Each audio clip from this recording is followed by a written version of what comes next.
आयोग का भी गलती है, अरविंद केजरीवाल का भी गलती है। अगर अरविंद केजरीवाल इंडिया गठबंधन के साथ चुनाव लड़ते तो इंडिया गठबंधन की सरकार बनती दिल्ली के अंदर। अरविंद केजरीवाल ने इंडिया गठबंधन से बातचीत नहीं किया और सत्ता अहंकार में चूर होकर कांग्रेस से गठबंधन तोड़कर, इंडिया गठबंधन तोड़कर चुनाव लड़ने का काम किया।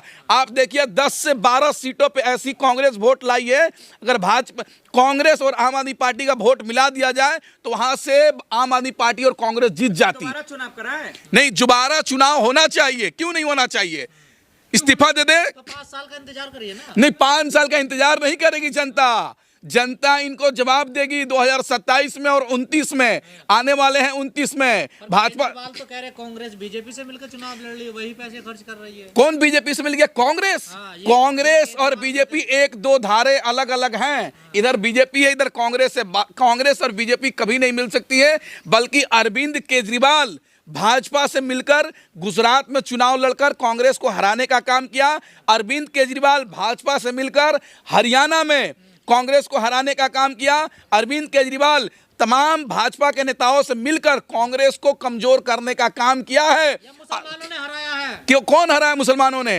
आम आदमी पार्टी को। कौन हराया? आम आदमी हमने बीजेपी को। अरे अरविंद केजरीवाल तो खुद आरएसएस से निकले हुए लोग हैं। ये तो सत्ता, ये तो जब कोविड आया था, जब एक मामला आया था मरकज वाला, तो उसमें तो ये अलग अलग पेशेंट मरीजों का नंबर गिन रहे थे। तो अरविंद केजरीवाल खुद संगी हैं, खून इनके अंदर कमी है। तो बीजेपी को क्यों दे रहे हैं मुसलमान वोट? नहीं, क्यों नहीं देंगे? लोकतंत्र में तो सबको वोट देना चाहिए। लेकिन जो मौलाना कह रहे हैं, वो मौलाना क्यों नहीं भाजपा के बड़े बड़े नेताओं से पूछते हैं कि मुसलमानों को मॉब लिंचिंग हो जाता है, कहाँ चले जाते हैं? हाँ भाई साहब, चुनाव आयोग गलती कहाँ है इसमें? चुनाव आयोग पर तो जांच होना चाहिए। राजीव कुमार जी लग रहा है कि रिटायर होने वाले हैं, इसलिए भाजपा को उन्होंने तोहफा दे दिया है। जांच होना चाहिए ना भाई। अखिलेश यादव कह रहे हैं उस पर जांच होना चाहिए। और जो अरविंद केजरीवाल ने कहा कि चुनाव से पहले वोटर लिस्ट में हमारे वोटरों का वोटर लिस्ट से नाम काटा जा रहा है, उस पर सवाल खड़ा करना चाहिए, उस पर जांच होना चाहिए। क्या अरविंद केजरीवाल ने कहा कि 15-15 लाख रुपए हमारे विधायकों, 15-15 करोड़ रुपए विधायकों को दिए जा रहे हैं भाजपा में आने के लिए? तो चुनाव आयोग इस पर भी जांच करे ना। तो कह रहे दोबारा चुनाव करो फिर भी हार जाओगे। नहीं, दोबारा चुनाव होगा तो भाजपा हार जाएगी। अब दोबारा चुनाव होगा तो कांग्रेस सत्ता में आ जाएगी। जो आई है 12 न रह जा कहीं। क्या कर रहे हैं? ये जो 22 सीटें आई है 12 न रह जा। हाँ, 12 हो जाएंगे आम आदमी पार्टी का, लेकिन कांग्रेस आ जाएगी 40। कांग्रेस आ जाएगी 40। सपना नहीं, एकदम दिन में मैं खड़े होकर कह रहा हूं कि जिस तरीके से दिल्ली के अंदर शीला दीक्षित जी ने जितना विकास किया है, हमें नहीं लग रहा है कि किसी मुख्यमंत्री ने इतना विकास करने का काम किया।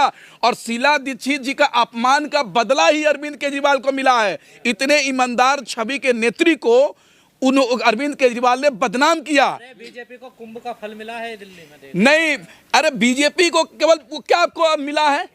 भाजपा तो केवल धर्म की राजनीति कर रही है ना, लेकिन धर्म के लोगों को भी फायदा नहीं पहुंचा रही है। धर्म के लोगों ने कुछ नहीं कर रही है, बस लोगों को बेवकूफ बनाने का काम कर रही है भाजपा, और कुछ नहीं कर रही है। आप देखिए भाजपा के नेता विधायक तो बन गए और किस तरह के सवाल करने लगे, नाम बदलने लगे हैं। तो क्या आपने दिल्ली की जनता को 1 लाख रुपए नौकरी दी? 1 लाख नौकरी दे दीजिए।